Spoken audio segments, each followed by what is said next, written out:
September we met, I could tell by your smile. You hadn't been with a good girl like me in a while.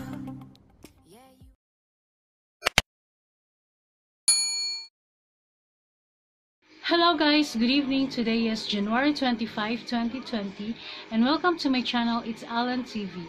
And today's video ay punta naman tayo sa ating palabas ngayon sa Maalaala Mo Kaya. But before that, please don't forget to like and subscribe my channel and please click the bell button para ma-notify kayo on my next video. Without further ado, let's start. Ang pamagat ng ating maalala ko for today is 200 I love yous and the last pamagat is journal. No first year sila sa school ay nag-group study sina Hennessy at Alanis.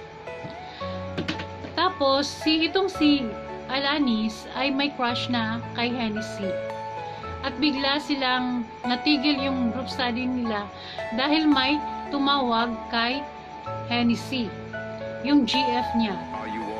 At itong GF niya ay nakabasa sa chat nila ni Hennessy, ni Alanis at Hennessy. Tapos, nagalit ito at nagselos ito dahil itong si Alanis ay group leader daw nila ito. And then, nalaman din ni Hennessy na merong ibang lalaki yung kanyang girlfriend. Kaya, nakipaghiwalay siya dito. Magkatabi naman sila Alanis ng upo next school year. Itong si Alanis ay parang may gusto sa kanya. Ganon din si Hennessy. Dahil siguro na-develop na dahil parang napansin niya na may crush sa kanya si Alanis. Kilig na kilig naman si Alanis nung pinansin siya ni Hennessy. At binigyan pa siya dito ng bulaklak ni Hennessy. Pero nalaman niya na lahat ng may birthday that month ay binigyan niya. Dahil deal yun ng kanyang mga kaklase. Hanggang sa graduate na sila.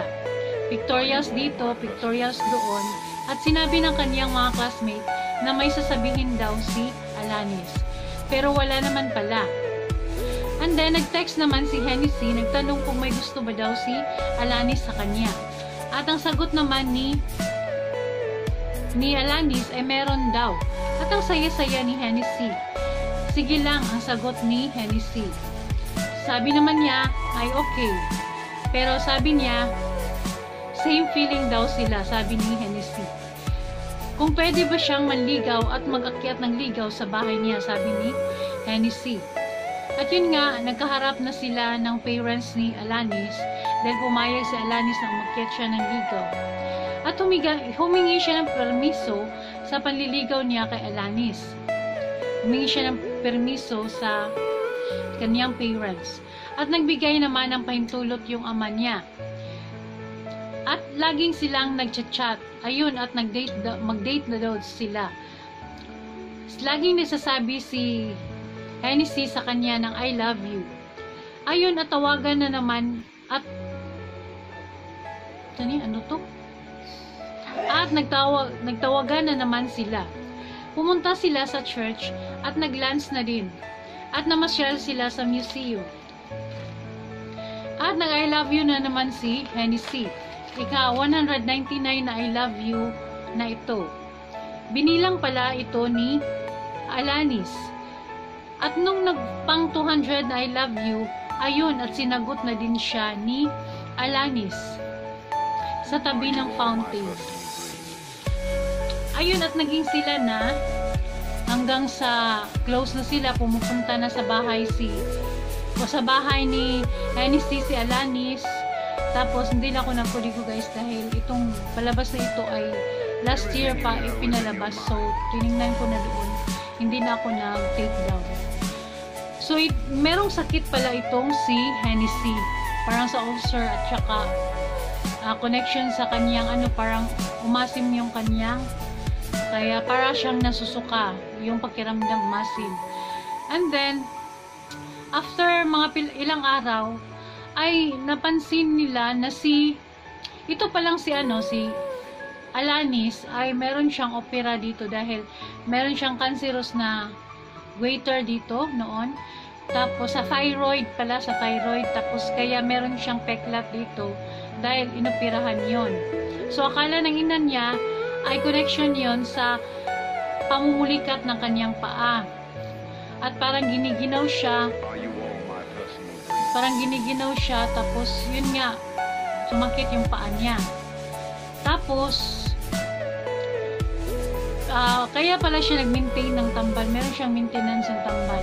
Hanggang sa pina-check up siya, meron palang acute yung kidney niya.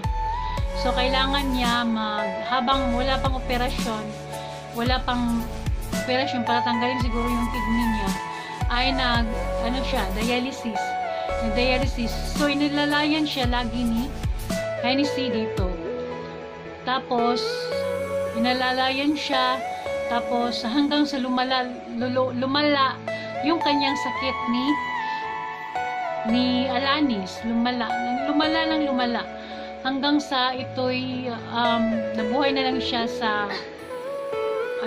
sa yung gamit na lang, sa oxygen ba yun, or sa basta merong nakapabuhay sa kanya.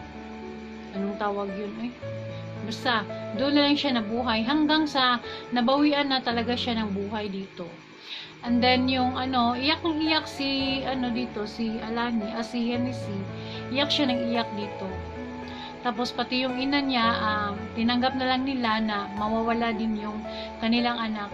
Tapos binasa ni Hennessy yung diary, lahat na yung karanasan nila sa isa't isa or kanilang love life from start na nanligaw siya ay nandoon nakasulat sa kanyang diary. So nabasa siya, so that's why yung pamagat is journal. So yun lang guys ang ating last episode for today.